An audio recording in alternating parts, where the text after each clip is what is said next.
As a former ESL teacher in Vietnam who worked in the country for almost 1 year, I want to share my personal experience with you all, especially with those of you who haven't yet relocated to Vietnam.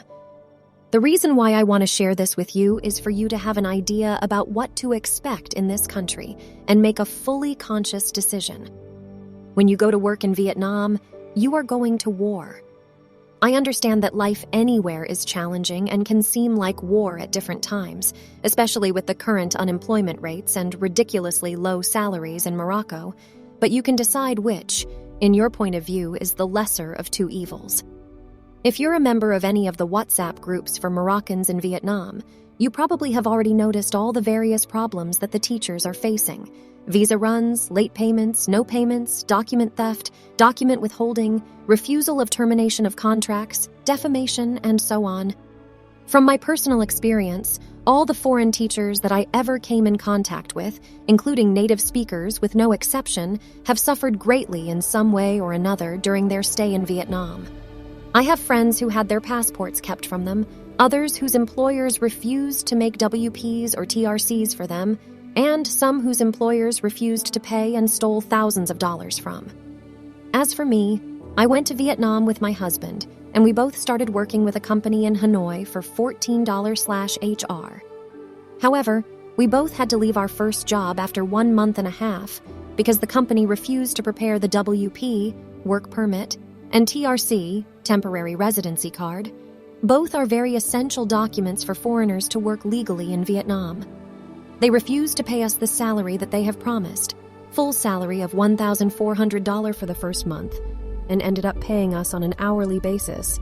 They didn't provide the same amount of teaching hours that was agreed upon in the contract, 100 HRs in the contract, less than 40 HRs in real life.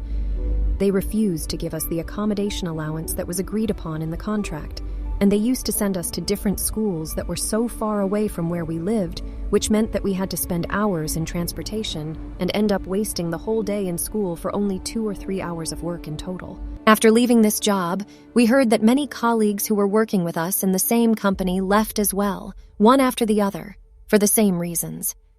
Some of them had to do visa runs every 3 months and work illegally, risking getting fined by the authorities. Others were even stopped from leaving and chased in their homes and on the streets as they were trying to.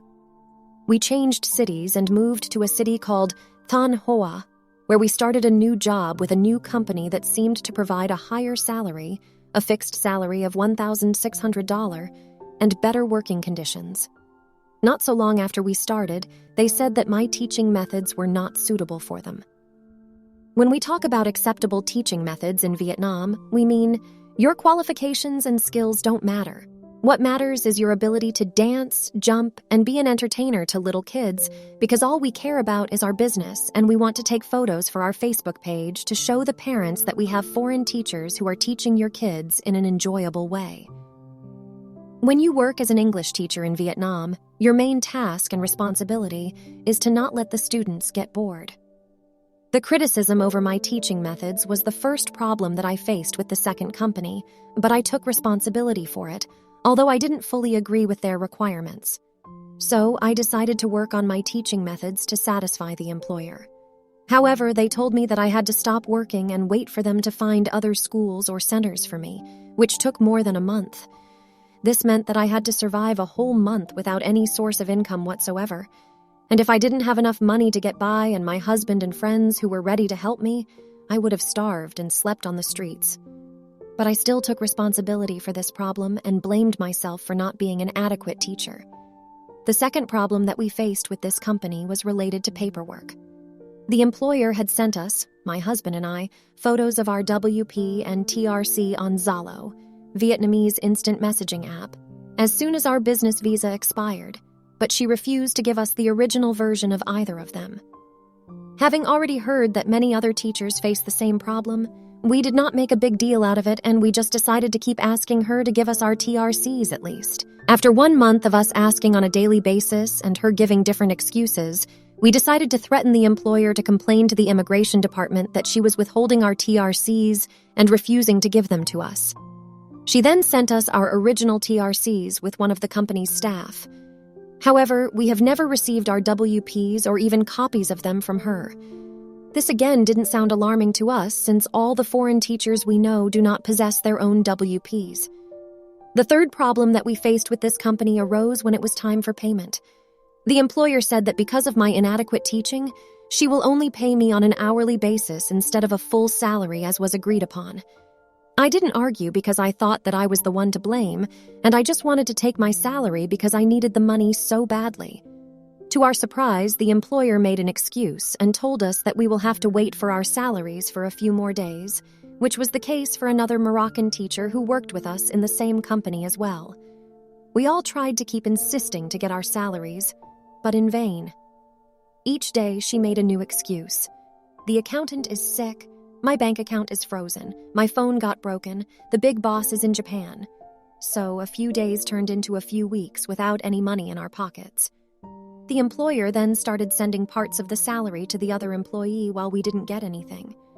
We tried different ways of talking to her to get our salaries, explaining our situation and being nice, shouting and being rude, threatening to sue, you name it. And it all meant nothing to her. In addition to this, my husband stopped going to work and told her that he wouldn't work until she pays us, after which she started sending him small money transfers each week or so and begging him to go back to work.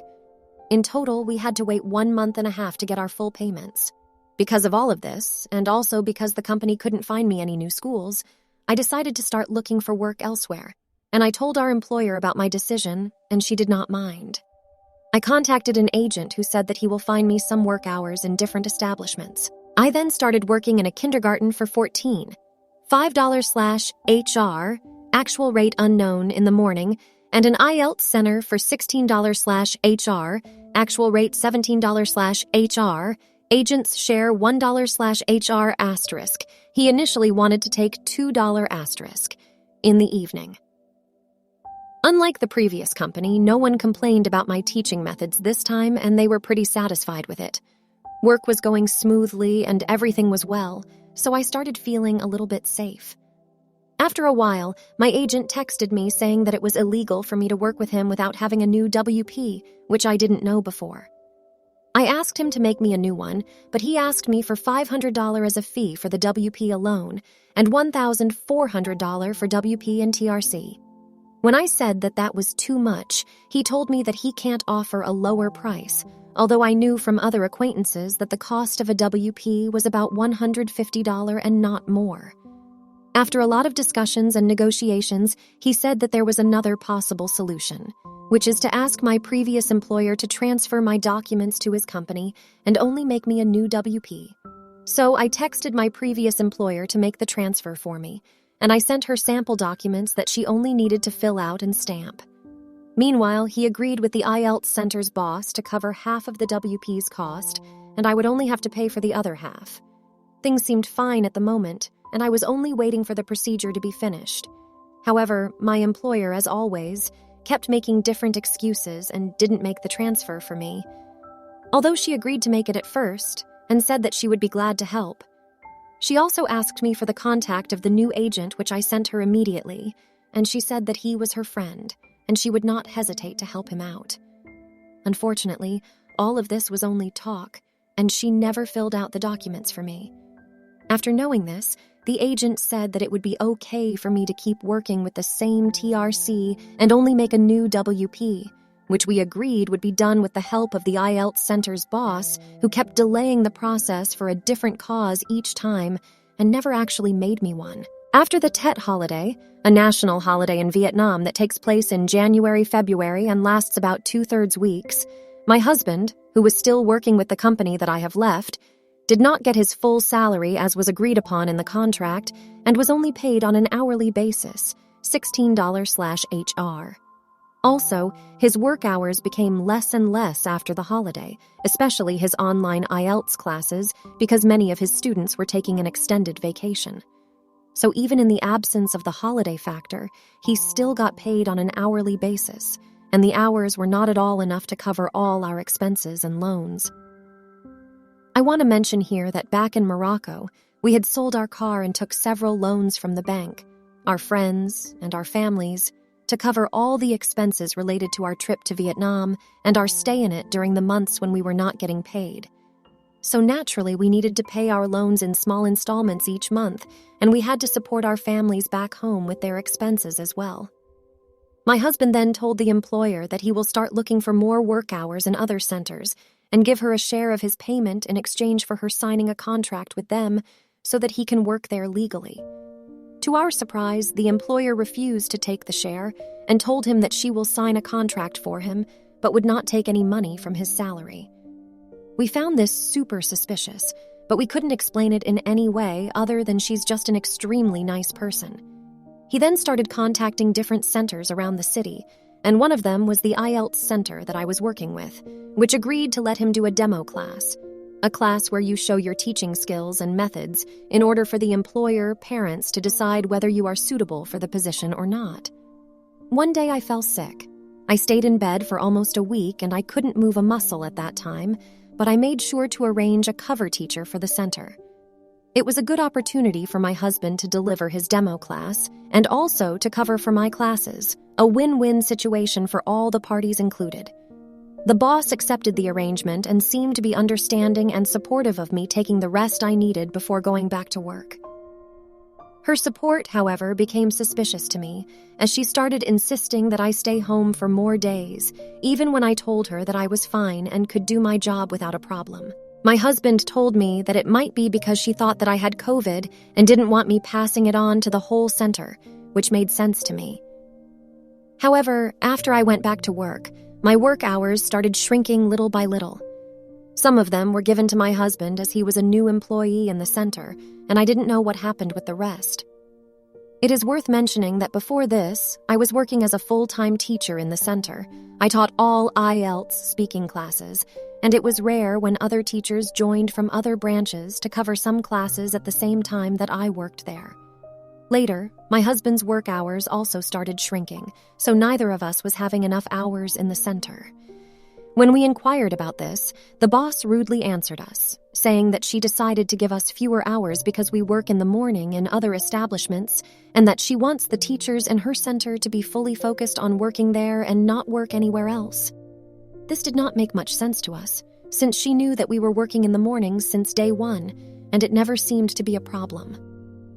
After a while, and with a text that the employer sent to one of the staff in a Zalo group, we discovered that she had intended to hire a new full-time teacher to work in the center, which explained why our work hours were shrinking. The new teacher is Italian and was coming to work for the center through an agency for $15/HR. His nationality, along with his hair and eye color, enabled him to get special treatment from the boss and the staff. They would order food for him, allow him to keep his shoes on while we had to remove ours before entering the center. It's an important tradition in Vietnam to not walk with your shoes indoors even in class or at the dentist, for example. Take pictures of and with him, not require him to correct any homework. We have heard before that your skin and hair color play a major role in your teaching experience in Vietnam. We have even seen posts on Facebook where recruiters specifically ask for white teachers or state that they don't want to hire any black teachers. This is not something that the Vietnamese consider racist or bad, and they're not afraid or shy to say it in the face of any teacher. The hair-skin color is important for display purposes. The parents need to see that their children are being taught by native speakers, which in their understanding must be Caucasian. So the more you looked blonde, the better your chances are and the better treatment you get.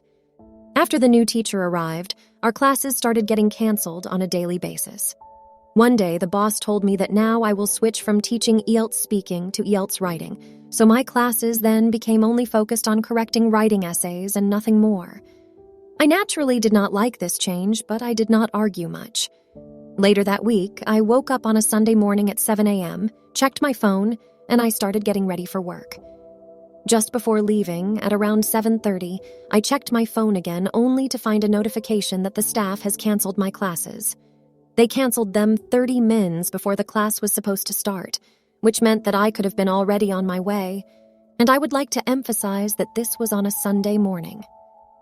Before I continue, I want to mention that both my husband and I were working 7 days a week without any days off. My day off in the kindergarten was on Sunday, and in the center was on Wednesday, which meant that I had no days to rest, and each hour of sleep meant so much to me.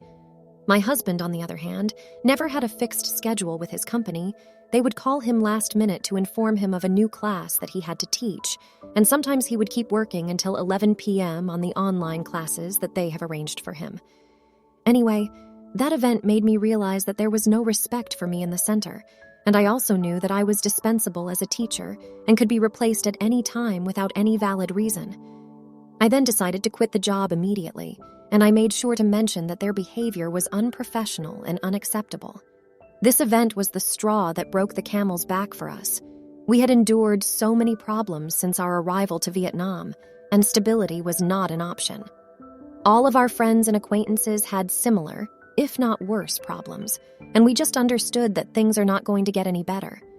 We have already hated the weather and the food, and the only thing that was keeping us in the country was the work, which seemed to be the worst part of it all.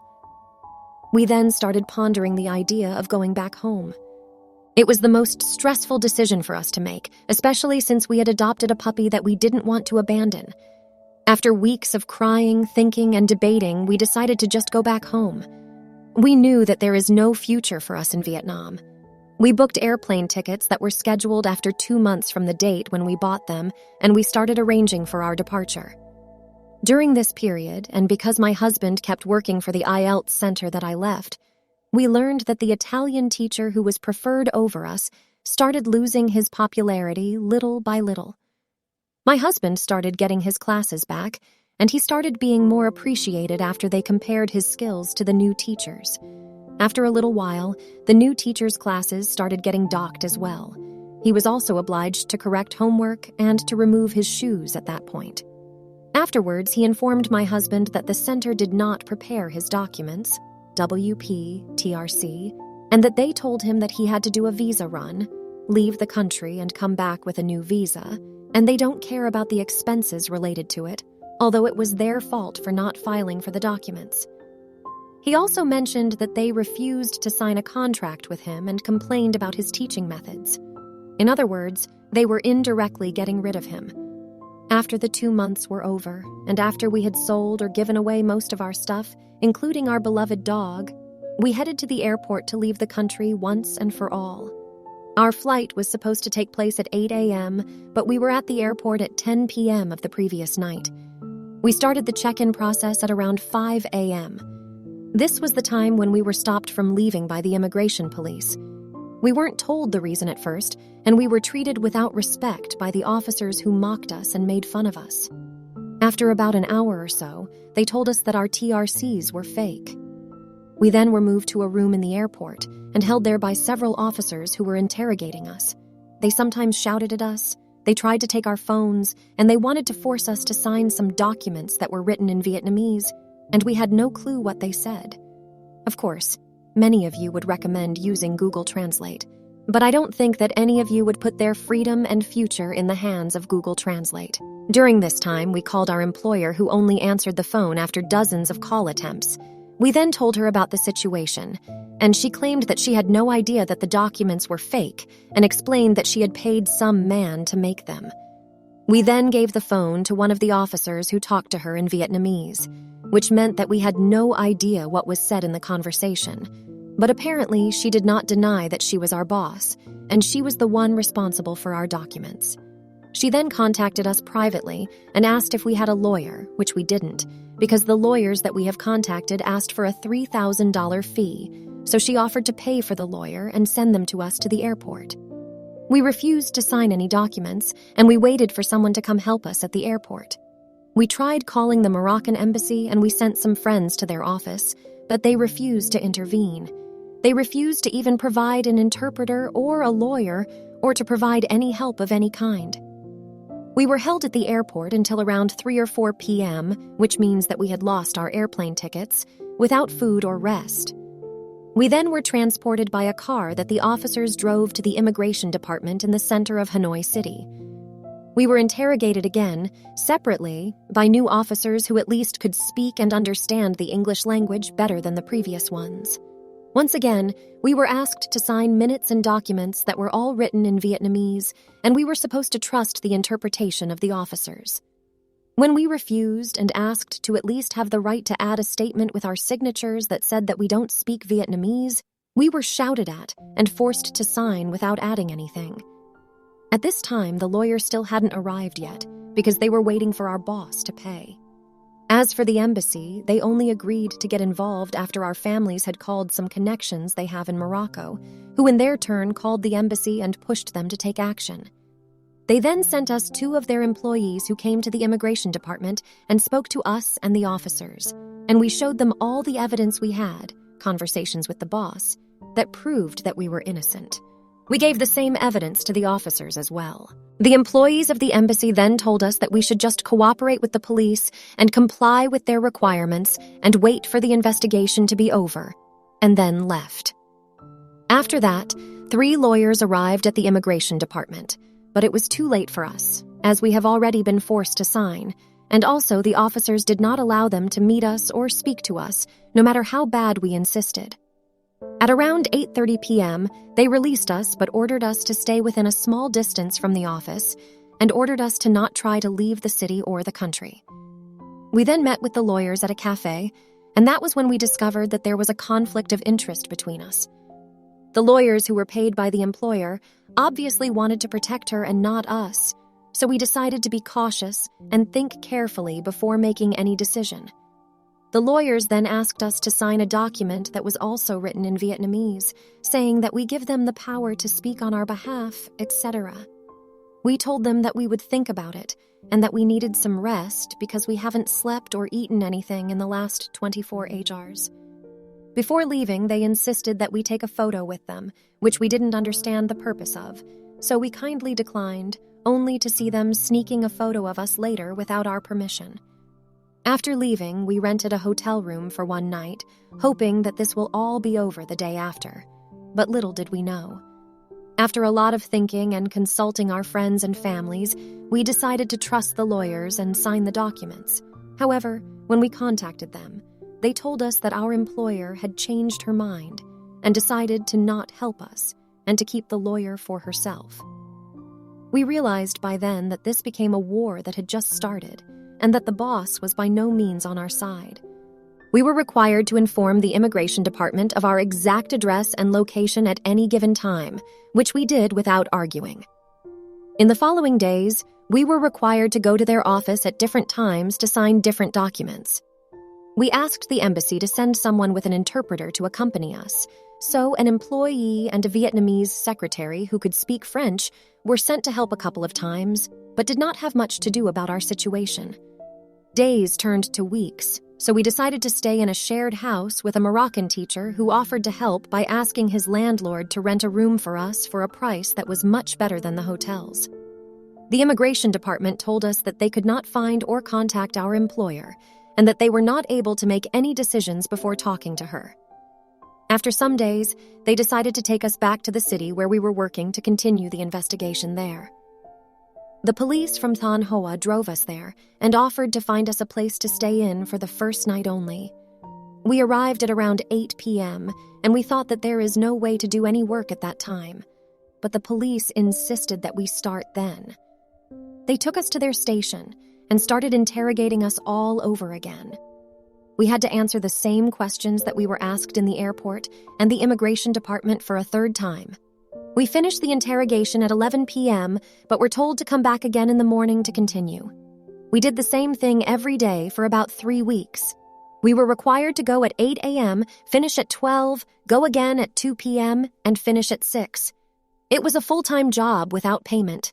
I want to note here that neither the police nor the embassy cared whether or not we had any money to buy food, pay for rent, or cover any other expenses. Except for a couple of times during the whole period of the investigation, one time an employee of the embassy sent us some food that was enough for 2 days, and later another employee gave us $1.000, $45. If we didn't have some friends who were willing to help by letting us stay over, or offering us some food and money, we would have starved and slept on the streets. The interrogation consisted of the same questions every day. The police focused on things that were unrelated to the fake TRCs, like why we came to Vietnam, how we heard about the job positions that we had, or for how much we rented the house that we lived in. They also asked to take our phones and read our conversations and keep them as proof. They took screenshots of all our conversations, including the ones that were personal and had nothing to do with the case. We did not want to argue much as we just wanted this to end, and we wanted to cooperate with them as much as we can. We were told that we can't leave the country until the investigation is over, and for that, they needed to find our employer who had apparently fled the city and even emptied the English center that she used to run to get rid of any evidence that might be traced back to her. When they were able to finally find her somehow and bring her to be interrogated, they found out that even the contracts that she had signed with us were fake, since she wasn't working with the company whose name was mentioned in the contract. Also, the WPs were under the name of a different company from the one that we were supposedly working with. They told us that they have arrested her and that she had admitted that it was her responsibility to make the documents for us. This meant that we should be able to leave since it was proven that we were not the criminals. But that's not what happened. We learned later from another officer who wasn't as included in the case that our employer was never arrested, and similar to us, she was only interrogated when she was asked to. We were shocked by this, and we thought that it is very likely that bribes were given. This made us fear that they might turn things around and try to make us take the fall for what she did. So we called the embassy and told them about what we heard, who then called the police and inquired about it. The police then tried to tell us that they only released her because her child is sick and needed her care, which didn't make much sense anyway. The interrogations then took another turn and started focusing on our work outside of the company, which was illegal. We decided to be as honest as we can no matter what are the consequences. We told them about everything, every school and every center that we have worked with and all the details of our work. Automatically, my agent got involved as well, and he was getting in trouble also. However, he didn't want to deal with this problem, so he asked the police to convince me to take the fall for him. He bribed them to change the minute and make me sign a new one that does not make him culpable, but puts me in deep trouble. After refusing to do this, the police offered me the possibility to take some money from the agent in order to accept, which we also refused. They probably then asked him for a bigger bribe in order to remove his name totally from the minute and not include anything that was related to him at all, which worked for me as well, for it meant that I now would not be fined for working with establishments other than the ones that my company provided. After about 5 weeks in total, the police told us that they have arrived at the conclusion that we were innocent and that we were finally allowed to go back to Hanoi, where we were supposed to file for an exit visa and leave the country. However, after going to Hanoi, we were interrogated again by the same police who interrogated us for the first time in the immigration department, and we were asked the same questions all over again. We had gotten tired of this process, and we just wanted to get this over and done with, but it never seemed to end. The immigration department officers took our passports and told us then that we had to pay a fine. We asked them what was the fine for, and they said, having a fake document, using a fake document, and overstaying in Vietnam. When your visa expires, if you stay in Vietnam without a valid TRC, you are considered overstaying, and you have to pay a fine for that depending on the period that you have stayed. These claims did not make any sense, since we have explained to them for 1,000,000 times that we had no clue that the documents were fake, and even our employer claims that she did not know. When we argued, they said, because we are nice, we are only going to choose one offense to fine you for, and we will choose the minimum fine for you. Again, because we just wanted to leave, we didn't argue and we just wanted to pay and leave. They then told us that we have to wait for their boss to make a decision concerning the fine, which meant that we had to wait again in a hotel. After a few days, we were handed the fine notice, which, when we later translated after paying the fine, said that we were being fined because our stay in Vietnam was not for the same purpose that we came to it for. The fine amount was $15,000, for each of us. We didn't have the money with us, so we had to ask for the help of our friends and families back home, who in their turn had to take loans in order to help us out. Before I continue, I would like to mention that the admins of one of the WhatsApp groups of the Moroccan teachers in Vietnam used to gather donations for some people in distress before, and used to ask the members to help the people in need. However, in our case, and despite the fact that we were in desperate need of help, they didn't make any move for us.